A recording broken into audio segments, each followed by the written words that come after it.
अस्सलाम वालेकुम my YouTube family. Saturday और संडे का दिन हमारा होता है बाहर घूम फिर कर अपनी ग्रोसरी करने का दिन है जी।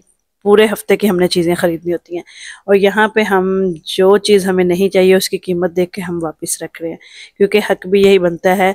जितनी यहाँ पे महंगाई है, सिर्फ आपको अपनी ज़रूरत की चीज़ें उठानी है और बाकी गैर ज़रूरी चीज़ों को सिर्फ देख कर और आपको वापस रख देना होता है। खैर जी, यहाँ पे असल में थी मेरे बेटे की बर्थडे और हमें बाय करना था एक बर्थडे केक। उसके लिए हमने पहले पूरे लेगोस का विज़िट किया और लेकिन हमें जो अच्छा केक मिला वो था लेबनीज़ शॉप से। हमने इनका ऑनलाइन भी देखा हुआ था इनको पहले ही, फिर हमने पहुंचने से पहले कॉल पे ऑर्डर कर दिया। केक तो ऑलमोस्ट हमारा रेडी था, लेकिन उसके ऊपर इन्होंने डेकोरेट नहीं किया था और मेरे बेटे का नाम नहीं लिखा था। उस दौरान हमने इनकी बाकी बेकरी जो है उसका विज़िट किया और उनसे बोला कि आप इसको थोड़ा बहुत डेकोरेट कर दें। उन्होंने कहा हम इसके ऊपर फ्रूट लगा देते हैं, फ्रूट्स वगैरह स्ट्रॉबेरी वगैरह ये लगा के देते हैं। उन्होंने वो लगानी शुरू की। तो साथ ही हमने अपने बेटे से कहा कि बेटे आप जो है ना, अगर इसके ऊपर कुछ लिखवाना है तो आप अपना नाम वगैरह इनको लिख के दे दो। खैर यहाँ पे जी उसने अपना नाम लिखा और अपनी एज लिखी कि भाई इसको 8 लिखो। हालांकि वो 7 ईयर्स का हुआ, लेकिन उसने लिखा, अपना नाम लिखा, हैप्पी बर्थडे साद, और साथ में उसने एज 8 लिखी और कागज़ उनके हवाले किया। और हमने इनकी बाकी जो बेकरी है वहाँ पे कुछ ख़रीदना शुरू किया कि डोनट्स वगैरह ख़रीदते हैं, चलो गाड़ी में बैठ के खा लेंगे। डोनट्स भी इनके अच्छे बने हुए थे, लेकिन बहुत, मैं ये नहीं कहूँगी कि बहुत औसम थे, लेकिन केक इनका वाकई में बहुत मज़ेदार, बिल्कुल पाकिस्तानी फ्रेश केक जैसा उसका टेस्ट था। और यहाँ पे हमारा जो केक है वो रेडी हो चुका था। देखिए कितना अच्छा लग रहा है। और इसकी पेमेंट की, इनके डैडी ने पेमेंट की और फिर मैं बच्चों को लेकर चल पड़ी पार्किंग की तरफ, ताकि हम ड्राइवर को जो है वो रेडी करें, गाड़ी में बैठें और फिर घर की तरफ रवाना हो जाएं। खैर मुझे अपनी 1 डिश पार्टी के लिए भी कुछ आइटम्स चाहिए थी, वो मैंने बाय की। और सुहेल के बाहर आने से पहले पहले हमने बच्चों को गाड़ी में मैंने बिठा दिया, ताकि ये जब सुहेल पहुंचे तो ज़्यादा डिस्टरबेंस क्रिएट ना करें, क्योंकि उनके हाथ में केक होगा और बच्चों को फिर हैंडल करना एक साथ काफ़ी मुश्किल होता है। वो भी माशाल्लाह से जब एक जैसे हों, सारे एक ही एज के हों। तो फिर जनाब हम भी गाड़ी में बैठ कर, और गाड़ी में बैठ कर हमने डोनट्स अपने इंजॉय किए और फिर हम घर की तरफ चल पड़े। सुहेल भी पहुंच चुके थे और हमें अब घर जाने की जल्दी थी, क्योंकि हमें केक खाना था। और मज़े की बात यह कि मामा पापा के आने से पहले मेरे बच्चों ने केक को कट कर दिया हुआ था। तो मैंने उनको थोड़ा सा डांटा कि बदतमीज़ों, हमारा इंतज़ार तो कर लेते, हमने इतना लगोस घुमा आप लोगों के लिए और तुम लोगों ने उसको पहले ही कट कर दिया, हमारा वेट भी नहीं किया।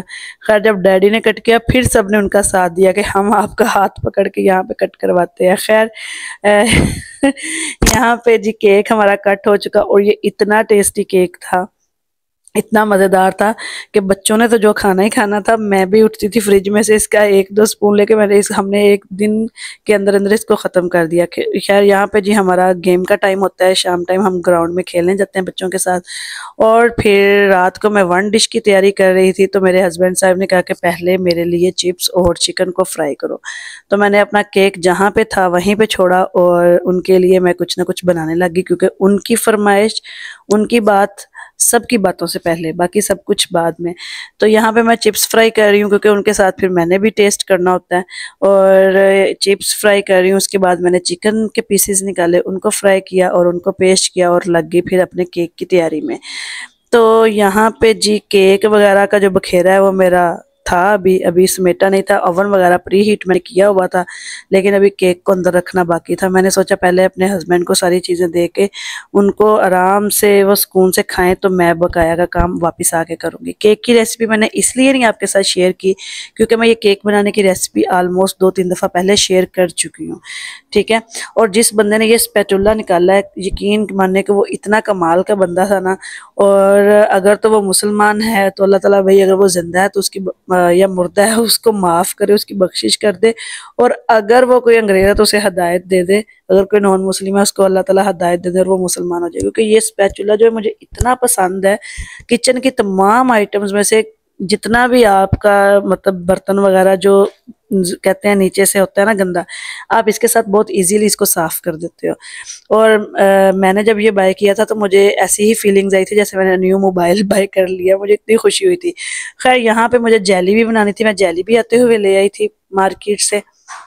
और जब मैंने जेली बनाई, मैं पहले पाकिस्तान से जेली जो लेके आई थी उसको बनाने की कोशिश की थी, तो मेरी जेली अच्छी नहीं बनती थी। खैर यहाँ पे मेरी जेली जो है उसको मैंने अच्छे से मिक्स किया हॉट वाटर के अंदर। वाटर मेरा डिस्पेंसर में ही हॉट होता है, उसको मैंने बॉयल नहीं किया, और उसको मैंने अच्छे से बनाया। बनाने के बाद इसके अंदर हमने ऐड करना होता है 1 कप कोल्ड वाटर का, वो भी मैंने इसके अंदर ऐड कर दिया। एक तरफ मैंने दूध चूल्हे पे चढ़ा दिया क्योंकि मुझे कस्टर्ड वगैरह रेडी करना था। मैं फ्रूट ट्रैफल लेके जा रही थी और साथ में हलीम लेके जा रही थी। हलीम की रेसिपी मेरे दूसरे मोबाइल में थी और दूसरा मोबाइल मेरा गिर के वो भी ख़राब हो गया, और मैं अपने 2-3 मोबाइल इस महीने के अंदर ख़राब कर चुकी हूँ। और अब मेरे पास है मेरे हस्बैंड का पुराना मोबाइल, और मुझे उसी से सारा कुछ करना होता है, जो कि मुझे मेरे दिल को सुकून नहीं आता ना इसको इतना यूज़ करके, जो मज़ा आपको और अच्छे वाले मोबाइल यूज़ करने में आता है। खैर मैं यहाँ पे हमने अपना काम भी तो करना है। मैं यहाँ पे जेली वगैरह बनाई और इसको फ्रिज में रखा, और जेली वगैरह बनाने के बाद मैंने फिर अपना फोकस किया कस्टर्ड की तरफ। कस्टर्ड भी हमारा जो है दूध वगैरह मेरा बॉयल गर्म हो चुका था, तो मैंने इसके अंदर फिर चीनी वगैरह ऐड की, और दूध के हिसाब से जितना मीठा आपको पसंद है, और फिर कस्टर्ड जो है वो मैंने मैंगो फ्लेवर जो है वो मैंने अंदर ऐड कर दिया। और केक भी मैंने घर में बना लिया कि जो कस्टर्ड के अंदर यानी कि डालना था फ्रूट ट्राइफल के अंदर। यहाँ पे जी हम कस्टर्ड को तैयार कर रहे हैं, लेकिन ये व्लॉग बनाते हुए अभी भी एक दुख है कि जो मेरी वन डिश पार्टी थी ना, मैं उसकी वीडियो कैप्चर नहीं कर सकी। कुछ मैं बातों में लगी रही और कुछ जो है बस जहन में तो था कि बनाऊंगी, लेकिन शायद मोबाइल मेरा जो है ना, मतलब मेरा इसकी शायद मेमोरी फुल थी या कुछ मसला था। खैर मैंने नहीं बनाई। और यहाँ पे जी हमारा कस्टर्ड जो है वो ऑलमोस्ट रेडी था, और चलते हैं जी अपना केक चेक करने लगी हूँ। यहाँ पे केक हमारा जो है वो बन चुका था तकरीबन, लेकिन मुझे थोड़ा सा कच्चा फील हो रहा था, तो मैंने इसको और ब्राउन करने के लिए ओवन के अंदर ही रहने दिया, और तकरीबन तकरीबन मेरा 20 से 25 मिनट के अंदर केक बिल्कुल तैयार हो गया था। और ये केक भी बहुत मज़े का था। इतना मज़े का केक बनता है, अगर आपके पास ओवन नहीं है तो आप इसको उसके अंदर भी बना सकते हैं, कुकर के अंदर भी इसको बना सकते हैं। तो जी यहाँ पे मैंने के कस्टर्ड को भी अच्छी तरह से मिक्स किया ताकि इसके अंदर गुठलियाँ ना बने और वह ये भी स्मूथ रहे। और इसके बाद यहाँ पे जी केक में अगला दिन आ गया, मैंने इनको ठंडा करने के लिए रखा। ये देखे केक मेरा कितना अच्छे से ब्राउन हुआ है। और अब हम करेंगे जी इसको कट पीसीज में करेंगे, और फिर मैं आपको अपनी जेली भी दिखाऊंगी कि वो कितनी अच्छी तैयार हुई थी। अगले दिन उसको फ्रिज में रखने के बाद जब मैंने इसको निकाला सुबह को, तो वो भी बहुत अच्छे से मतलब बन गई थी। यहाँ पे मैं केक के पीसीस कर रही हूँ कि बच्चों को मैं नाश्ते में भी मैंने यही दिया कि चलो भाई नाश्ता भी इसी के साथ करो, क्योंकि वो अक्सर ब्रेड डंडे और चाय के साथ नाश्ता करते हैं। तो मैंने बोला कि ये केक बना हुआ है, तुम लोग इसका नाश्ता करो। और आप ये देखें कि ये सॉफ्ट कितना था, और मतलब इस फ्लफी कितना कितना अच्छा फूला हुआ था ना, रेज अच्छा हुआ था। खैर यहाँ पे जी हमने अपने हिसाब से इसके स्लाइसिस करने थे, लेकिन मुझे समझ नहीं आ रही भाई किस तरह से करूँ। और मैंने इसका जो ऊपर वाला हिस्सा है उसको कट किया, और नीचे वाले हिस्से के छोटे छोटे पीसीस करके उसको ट्रे में सजाया, और फिर उसके ऊपर मैंने कुछ लिक्विड फॉर्म डाली, फ्रूट्स का जो होता है पानी वो डाला, ताकि जो केक है वो हमारा बिल्कुल सॉफ्ट हो जाए। वो भी मैं आपको आगे जाकर दिखाती हूँ। और यहाँ पे जी हम स्लाइसिस कर रहे हैं, और थोड़ा सा सोच में है कि किस तरह से इसको करें।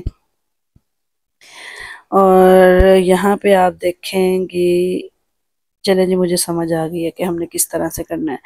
और ये हमारे स्लाइसिस जो हैं केक के वो तैयार हो रहे, क्योंकि अगर मैं इसके ऐसे मोटे मोटे पीसेस काटती ना तो वो मुंह में जाते अच्छे ना लगते। मुझे इसके छोटे छोटे बारीक बारीक पीसेस करने थे, जो बहुत मतलब मोटे ना हों और मतलब ज़्यादा फूले ना जब वो पानी के साथ हो जाते हैं। खैर यहाँ पे जी मैंने पीसेस को कट करने के बाद इनको मैंने ट्रे में सजाया, और ट्रे में सजाने की वीडियो भी आपको अभी दिखाते हैं। बस यहाँ पे मुझे ये 2-3 पीसेस कट कर लेने दें, कोई बात नहीं, थोड़ा सा देख लें। और अब यहाँ पे जी हम ले आए हैं अपनी ट्रे। ट्रे के अंदर अब हम रखेंगे जी small small pieces of cakes. उसके बाद हम क्या करेंगे, हमें क्या करना है, हमें इसके ऊपर फ्रूट ऐड करना है। फ्रूट को ऐड करने के बाद हमें क्या करना है जी, इसके ऊपर कस्टर्ड ऐड करना है। और कस्टर्ड ऐड करने के बाद यहाँ पे मैं फ्रूट ट्रैफल का जो डिब्बा है ना वो खोल रही हूँ। ये देखिए वो डिब्बा खुल गया। अब यहाँ पे मैं फ्रूट्स ऐड कर रही हूँ। फ्रूट्स ऐड करने के बाद यहाँ पे मैं कस्टर्ड ऐड कर रही हूँ। कस्टर्ड ऐड करने के बाद हमें ऐड करने हैं कुछ बादाम पिसे हुए, और उसका जो मैंने बना के रखा हुआ है, बादामों को मैश करके उनको कूट के ना, अगर कूटने नहीं है तो ग्राइंडर में वो चॉपर में कर ले चॉप। खैर यहाँ पे जी मेरा फ्रूट ट्रैफल जो था वो ऑलमोस्ट रेडी था। ये मेरी जेली देखे कितनी ज़बरदस्त बनी थी। अब वो निकल नहीं रही थी तो मैंने फिर स्पैचुला की मदद से इसको निकाला। और यहाँ पे देखें जी जेली के पीसेस इतने अच्छे हुए थे कि दिल खुश हो गया ना। और यहाँ पे जी देखें मेरा कस्टर्ड तैयार था। फिर मैं पहुँच गई अपनी फ्रेंड की तरफ 1 डिश पार्टी के लिए। लेकिन वही बात कि अफसोस रह गया कि मैंने बाकी खानों की वीडियो नहीं बनाई। खैर मिलते हैं नेक्स्ट व्लॉग में। अल्लाह हाफिज़।